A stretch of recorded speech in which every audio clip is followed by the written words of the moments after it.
Welcome back to the podcast, Legends. Thank you for returning, and I hope you had an ace weekend and that you are doing well in your being, that you are legitimately a well being. And if you are not a well being, then you are doing something about not being a well being to be on the path to being a well being. Because, we all know that saying, this too shall pass, and we have periods of wellness, and then we have periods of non-wellness, and then periods of like meh wellness. And I don't know if you're anything like me. I really value being a well being.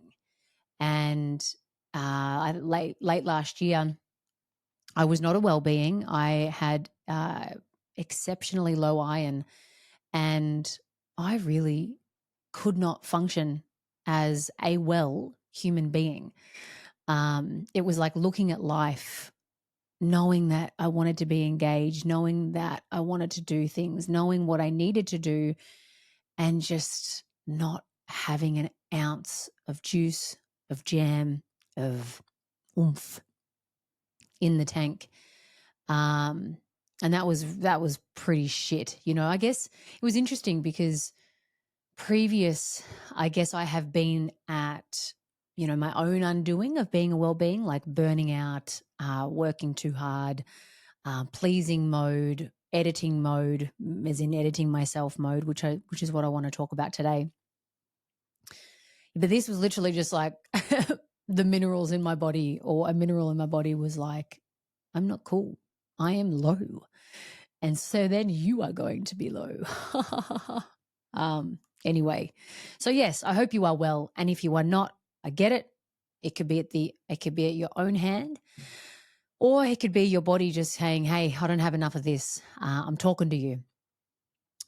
So yes, I hope you are on your path back to wellness. And I also know how frustrating that can be when you are typically a well-being and then now you're not, and you're like, fuck.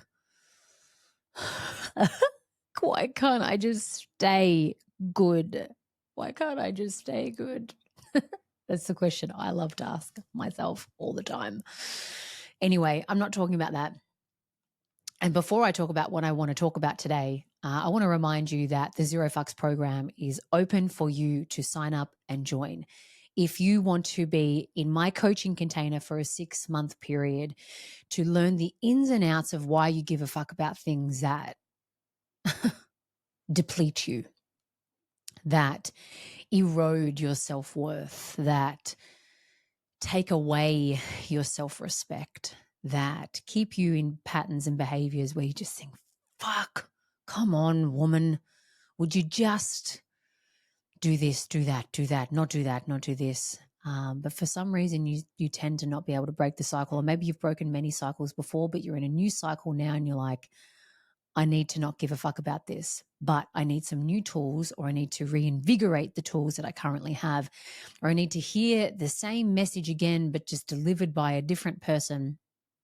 Then this is what the Zero Fucks program is about. Like I've mentioned, it's a 6-month program broken up into 3 main modules, and you get really good time to work through each module. The first module is the ego, which is everything that's going to try and take your fucks and put them toward things that you think matter, or it thinks is going to matter, but it doesn't.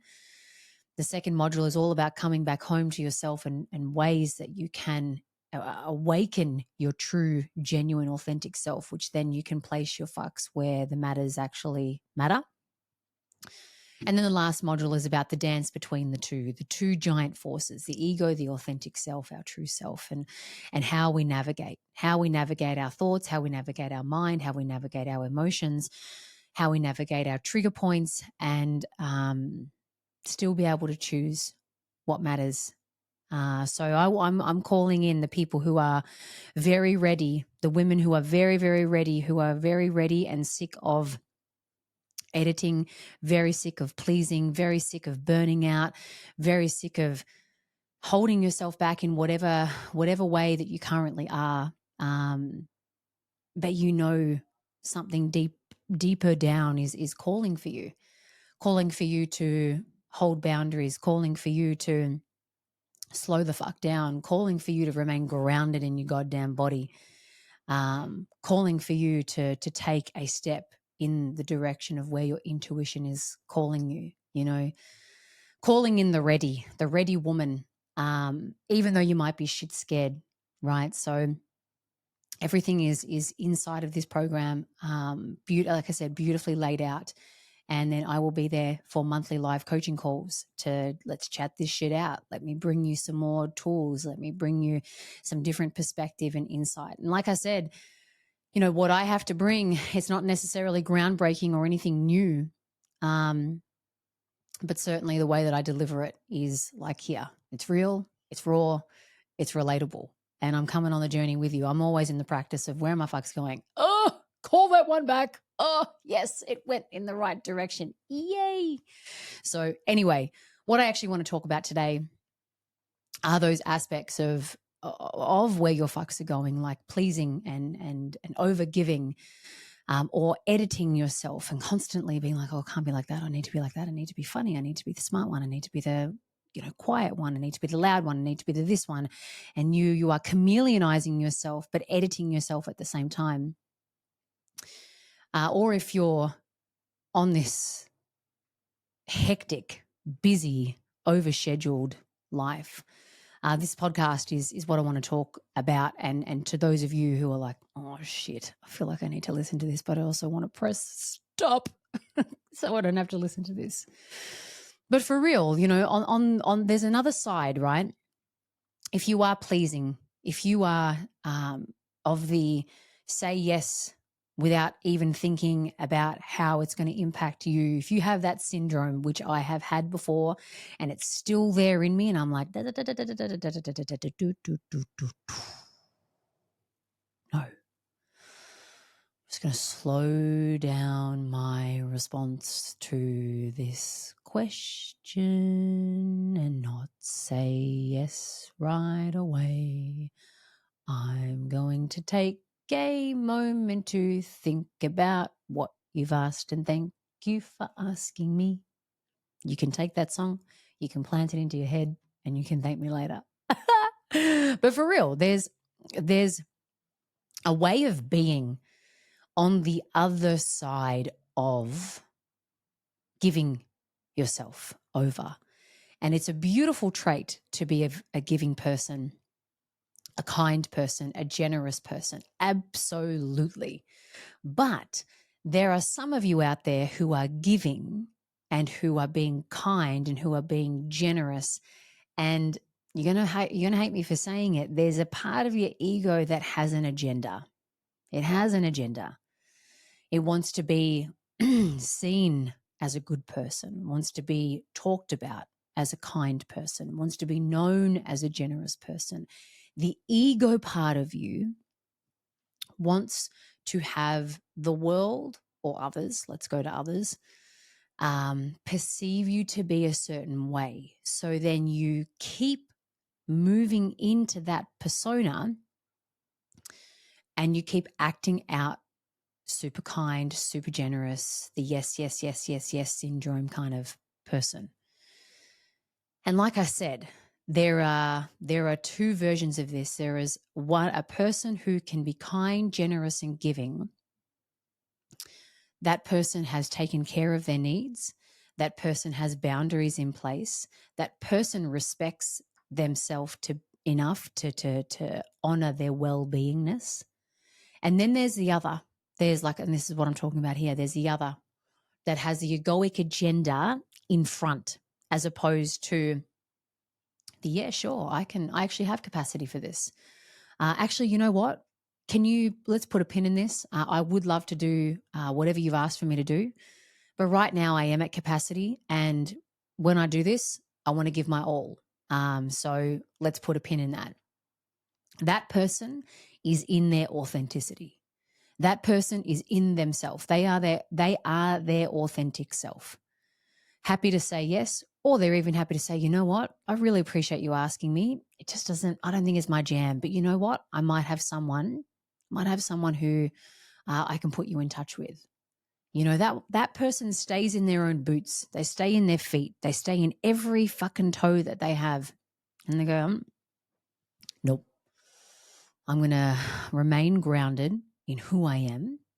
I'm going to feel all the feelings inside that'll be like, oh, should I do this? Should I do that? Should I do this? All the thoughts that are in my head and then the feelings that come of that. And they're able to check themselves. They're able to feel that resonance if this is a fuck yes, a fuck no, or a not right now. That's someone who's authentic in their authenticity. The other person in their persona. If you are like this and you are in your persona, your who you think you have to be, then you will be standing there in front of that person. They won't even have finished a sentence, and then a yes just comes out of you. A yes just comes out of you. And that yes that you then have to follow through with, you've said yes, you are exhausted, you are tired. They better fucking appreciate this. They better acknowledge me for this. They better give me something in return for this. But you may not even be conscious of that thought process going on in your head. You might not be, I need to pause for a sec. I'm recording in my room and my next door neighbor, I'm like, what the fuck is that? And they're on the roof. I was like, okay, didn't expect that. Anyway, you'll be going up to that yes, and you'll have it with, you'll be doing that loaded. You'll be wanting something in return because you've said yes out of an unhealthy place. And there's the fucking work, right? There's the fucking work. And this is why I want the people in my work and in my Zero Fucks program who are ready to go, why am I doing that? Why am I doing that? I'm saying yes and I'm fucking resentful for it. And if I don't get what they give me, if they don't give me something in return, a giant pat on the back or a bunch of flowers, you're basically going in with expectations. And then if you don't get that, then you become even more resentful. And so what's happening is you're wanting to be this kind, generous, giving person on the outside, but internally you're enraged and you are going to feel hella fucking out of alignment. This is the scream of inauthenticity. This is the scream of, please stop, notice this, and get to fucking work. Get to work. This is your invitation, and it's a decent invitation, because on the other side of what you're currently doing, saying yes from the persona syndrome, lies a person in you, like I was talking about before, who's grounded, who's solid, who is kind, generous, giving, but also someone who respects themselves, who deems themselves as worthy of taking care of themselves, of respecting themselves. They make themselves matter, but they also make other things matter. But when you're in the persona type, you're going to think, oh no, that's selfish. That's selfish to put yourself first. I've got to give here. I've got to give here. I've got to give here. I've got to give here. And again, the kind person, the generous person, the giving person, you want that to be how people perceive you. But what often happens is you are then called upon many, many times. Some people may even start to take advantage of you. People may not even think they're taking advantage of you, but they just know you're going to say yes. You become the reliable yes person, and then you become more and more resentful. So on the other side of this, on the other side is a woman, is a you that is there, who is grounded, who loves themselves, who knows where their boundaries are, who is very in touch with their internal radar, who is very in touch with their gut instinct, their intuition, when it's a fuck yes, when it's a fuck no, when it's a not right now, but I'll come back to you. To have that, awake and alive and operating inside of you means you get to live a very different kind of life where you can look after yourself, where you can be rested, where you can do the things that you enjoy and still give and still be kind. I used to do the persona type. I used to be that giving, kind person that was the persona type, the pleaser, out of, I want them to think that I'm a good person. I want them to see me a good person. But I couldn't hear those thoughts, but that's what was going on inside of me. And that's exhausting. That's really fucking tiring. And like I said, you will then expect things in return. Maybe you're not aware of the expectation, but I can bet you bottom dollar it's there. And when you don't get it, you get fucked off. And then you may shut someone out. You may block them off. You may have a fit of anger in front of the people you feel safe with. And then people are like, what the fuck was that? You're meant to be this kind, generous, giving person. And then people start to throw that back in your face. And then you feel even more out of alignment, more inauthentic. And like I said, there is your invitation. There's your work right there. So if you're willing to do that work, especially in this pleasing area that typically comes out of a limiting belief of low self-worth, and that's going to come out of some childhood experiences over your period of time as a child to adolescence, where there will be wounds there. There will be memories there. There will be experiences that took place, traumatic, charged, or neutral. And you would have made that mean something. And that would have developed this belief. That would have developed this view of you and who you had to be. And that would have developed this persona of the pleaser, of the giver. But like I said, it comes from a loaded place. Comes from a place of filling a big gaping fucking hole. And you think that you can keep filling that hole with giving kindness, giving kindness, giving kindness. But it never quite fills it.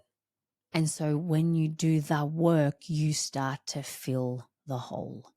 Because when you do the work, you fill that hole with love. You fill that hole with acceptance. You fill that hole with healing.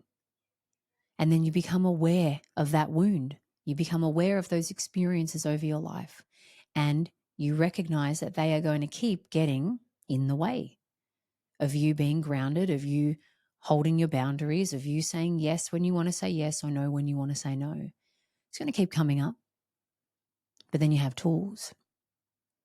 You have tools and you have awareness of that, of those experiences when you were younger, and you're like, okay, I know what's happening here. I know what's happening here. I got to hold myself tenderly now. Okay, I'm going to go in and do some work. I'm going to go in and clear. I'm going to go in and love. I'm going to go in and investigate. I'm going to go in and accept. I'm going to go in and whatever it is you do. That's the work that I'm talking about. It's the same. There's so many personas that we don and have developed for all of our various reasons due to our experiences as children. And one of the other ones that is very, very common with the people who I attract into my line of work, and something that I've experienced myself, is the person who is the achiever, the worker, the doer, the overscheduler that can't fucking sit stiller, you know. They always have to be moving because sitting and resting is a waste of time. It is pointless. It is of no value. Always need to be moving, always need to be doing, always need to be moving, always need to be doing. Do you know how exhausting that fucking is? Do you know how exhausting that is? To always feel like you need to be doing and moving and scheduling and going to things and doing whatever it may be, but it has nothing to do with what's really good for you. Or let's say you're like, yep, done yoga, yep, done meditation, yep, done Pilates, yep, done journaling. You know, you've done all the things, you've ticked them off, but your body is like fucking fried. Your adrenals are like empty. You know, the cortisol in your body is like alive and well and moving all around you. But on the other side of that, again, is someone who is tapped into the pace and rhythm of the life they want to be living at. They're tapped into the pace and rhythm of the life and way they want to live. That's fucking beautiful. I've done that work. I'm still doing that work. And as I age, as years go by, as I mature, I'm like, okay. Where do I need to speed up? Where do I need to slow down? Where do I need to keep exactly the same and as it is? And it's a beautiful place to be able to, again, tap in to your inner wisdom, your intuition, your gut instinct, your inner knowing that says, you're pushing too hard, babe. We got to slow down. And you go, yeah, you know what? You're right. I'm going to unschedule some things. I'm going to let people know that I'm going to uncommit to that because I'm committing to myself, and I'm going to slow down, and I'm going to really be in the luxury of time rather than try and speed time up, but then also want more of it at the same time. You want time to speed up, and you also want to slow down. You know, that overachieving, it's exhausting. The constant search for enoughness. That's what it's really about. It's the constant search for enoughness, but you're searching for it fucking externally, for someone to give you a pat on the back and put a badge of honor on you whilst you are burnt out. You are burnt to the crisp. You are bone on bone. And is that worth it? Is that worth it? You know, to get to the end of your years and think, jeez, wow, if only I slowed down and really enjoyed time, enjoyed my life, actually took the time to ask myself if I enjoyed my life, if I did what mattered to me. These are the questions that come alongside doing the work that I get you and your wonderful ego don't want to fucking ask. Because what does that mean? Because between you being the achiever and seeking enoughness, you being the pleaser and seeking worth, and on the other side is a you, between those two states, between the you now and the future you, is some work and mirrors to hold up to yourself and inside yourself. Changes to take place, resistance that's going to go on, the battle internally of like, oh, I know I should be doing this, but I can't have that conversation. I can't slow down. I can't say no. And there's that battle internally. Fucking who wants to do that? I get it. Who wants to do that? Something in you wants you to do that. You know it. I know it. It's a very fucking thing that keeps calling for me to do that nitty gritty work, to ask questions, to inquire, to do the meditations, to answer the big fucking questions. Sometimes the little tiny, oh my God, that got into a crevice that I didn't even know needed to be in there, with those kind of answers, you know? So there is a you in the future, and you can determine how long that future is going to be. There is a you in the future that says, I'm waiting for you, and I will be here. And maybe I will be here the moment you die, and we will have never met. Fuck, that makes me want to cry. Oof, that actually makes me want to cry. Thinking about you and knowing that there is a future you waiting. And imagine if you never got to meet them. Imagine you never got to meet them and did life with them and embraced that future self that is grounded, that is connected to their intuition, that is connected to their fucking self, true, authentic self, the true essence of them, that can live life a lot or a little or somewhere in between on their terms. Imagine if you never got to meet that part of you. That fucking kills me. That hurts. And I guess it touches on something for me, because I remember when I was in full-blown fucking old cat and in pain cat, in suffering cat, in victim mode cat, in wishing and wanting for the future cat, but never thinking that I could even have that. Didn't even actually have that language, to be fair. And it was just all this hope, all this wishing, and no self-belief that it could be possible. And I know that level of pain. But I also now know what you need to go through in order to move toward into your future self. But I also know the fucking freedom, God, the inner freedom, the inner liberty that takes place when you give your future self a chance. And when your future self and current you can start to have these conversations and be like, hey, current you, I know you have really low self-worth right now. I know you're seeking worth externally. Or hey, current you, I know you are seeking enoughness from everything outside of there except yourself. I know how tired you are. I know how unsettled you are. I know how agitated you are. I know how angry you are. But you know what? I believe in you. I believe in you. I believe that you can walk through the darkness to come toward me.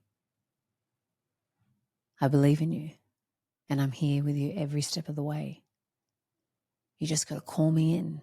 You got to listen, and you got to act, and you got to listen, and you got to act, and you got to ask questions, and you got to act, and you got to ask questions and listen to those answers and then act. Like that. That's what's waiting for you, for real. Imagine if you don't get to have that. But like I said, that time frame is up to you. You might be like, oh, fuck, I really want to, but I'm too scared. So you might put that future self off for 2 years, maybe 10, or like I said, maybe never. And you never get to meet. And maybe it's a whole new lifetime you got to try again, you know? But yeah, I just wanted to be real about this today, because there are many people who I have served who have been exactly where you are, who have wanted and wished and hoped, and then they've done something about it. And they have had to walk through darkness. They have had to sit in fucking black caves, metaphorically, for a while. They have had to face parts of themselves and love parts of themselves they have shamed, they have forgotten, and they've wanted to keep forgetting. And they've healed. And they continue to do that. But then they meet new aspects of themselves and they become fucking women, empowered women, not overpowering women, not dominating women, not I hate men women. They become empowered, embodied women. I've been through that journey myself, and like I said, I continue to go on that journey. And if you're listening to this, you deserve that journey too. Whatever story is in your ego, whatever's going on inside of your head, you deserve that journey too. To take it, to go on it, to see what you're fucking capable of in the pits of darkness and despair and what you'll learn there, but then also what you learn when you are in your beautiful, warm, glowing light. And I don't mean that in any fluff sense. You know, I'm not about the fucking love and light fluff shit. I mean, I am about, the spiritual life, but I don't like to love and light stuff and overpass the darkness. But it's true. It's true. Inner liberty and inner freedom is waiting for you. It's the same for those of you out there who are editing yourself. Like I said, chameleonizing, who have I got to be? What have I got to put on? What persona? It's almost like you put on multiple personas based upon the environment that you're in because you feel that you are not safe. Daisy, shush.